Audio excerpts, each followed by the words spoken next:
Jonathan Manthorpe, our guest. He's international affairs columnist for the Vancouver Sun, a foreign correspondent, a seasoned foreign correspondent. That always sounds better than veteran, doesn't it? Yes. Veteran sounds so old. It sort of sounds marinated. I'm thinking, yes, absolutely.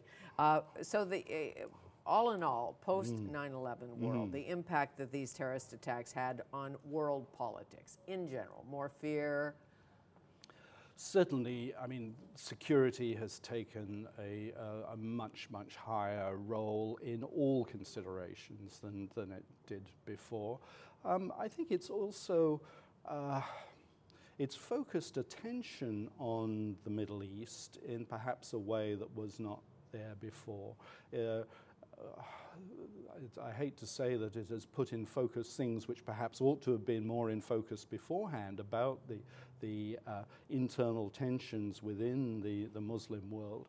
And perhaps if one can see a benefit of the last 10 years, it is that the world is really now alive to what's going to happen in the Middle East and what the pressures are, and how some stability and resolve comes out of this. And it's not clear to see. It's also, of course, sharpened the divisions between, for example, Iran and Saudi Arabia. A lot of this is an internal dispute within the Middle East over the future course of their systems of governance. Okay, in the Arab world. In the Arab world. Taliban targeted NATO U.S. embassy in Kabul. Why? Oh, I think this is probably a pre-negotiation. We're still here, boys. You've got to take notice of us. You can't exclude us from any final political resolution in Afghanistan. And I think that we're still a long way from a lasting resolution, political resolution in Afghanistan, which in the end will have to be left to the Afghans. And now it's called the unwinnable war. Well, often it's being called the unwinnable war, still being called the unwinnable war, as Canada pulls out or has pulled out. The United States stays in for a while. What will change? Well, I think that there's been a misconception about the nature of politics in Afghanistan. Afghanistan, even though it's had some seemingly fairly solid central governments at various times in its history, has always been a very disparate place where loyalties are very regional. They're not necessarily tribal or even religious, but they're often very regional, and you have sort of cross-boundary loyalties that stick together, cross-religious and ethnic divides in the regions. And so the sensible rulers of Afghanistan historically have allowed a huge amount of regional autonomy. And I think perhaps the West's attempts, because this is the way we operate and the only thing we understand, to impose a strong central government in Kabul with President Karzai at its head, is a mistake, and it won't last. But in the end, we will have to let the Afghans resolve their own political dispensation. And do you think President Obama gets that? His advisors get that? Well, certainly some of them do. Certainly some of them do.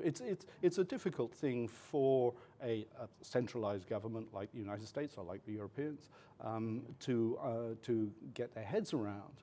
And of course, there's the fear that if you turn your back, the Taliban are going to take over again. I don't think that's on the cards myself.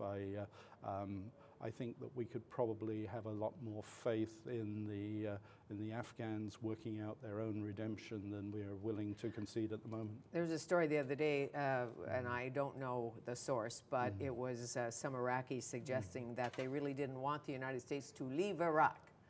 That might have been 10 of them, I don't know.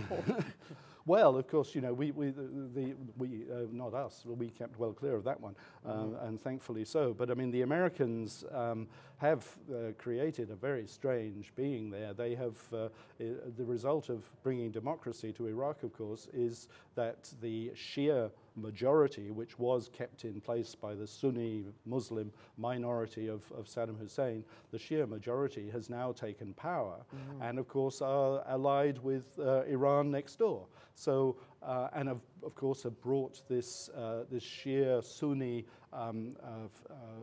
friction much closer to the borders of the Sunni heartland in Saudi Arabia. So there are sure elements in Iraq which I'm sure are delighted to see the Americans stay, if to create some sort of stability and stop some cascade towards a confrontation between Iran and Saudi Arabia. Okay, and let me take you to Egypt for a moment. Cairo, a bombing of the Israeli embassy. By whom? Well, I think that this is a sign of the frustration of the young people and the middle-class people who mounted the revolution that ousted or led to the removal of Mubarak. I think that they've realized that the military is still in charge, that Egypt has been a military dictatorship since 1952. We've now got a field marshal there where we had the former Air Force Chief Mubarak there before. It's still the same place. We've also got the Muslim Brotherhood, which is by far the best organized political party, religious political party, in alliance now with the military. And the people who were on the streets in Freedom Square suddenly realized that the revolution has come and gone and nothing's happened. And now, of course, with this attack on the Israeli embassy, the military is saying, well, maybe we won't be able to have elections in the fall the way we promised. So not looking very good there, I think. But does it jeopardize the fact that Israel and Egypt are allies since, what, Camp David? Yes, it does. It certainly puts it at question. The military junta has said, well, we're not going to disavow the treaty, but certainly there's a lot going on in the background, which while Mubarak was in power was not allowed to happen. I mean, Israel cannot be very happy with the way things are going, and it's quite clear that that radicals are going to be able to operate from Egypt in a way they haven't in the last few years. Which means you will have to come back here to talk more about this and other international affairs. Always and continue delighted. to write your columns. Always delighted. Nice Good to see you. Thank you. Jonathan Manthorpe, you can read him in the Vancouver Sun.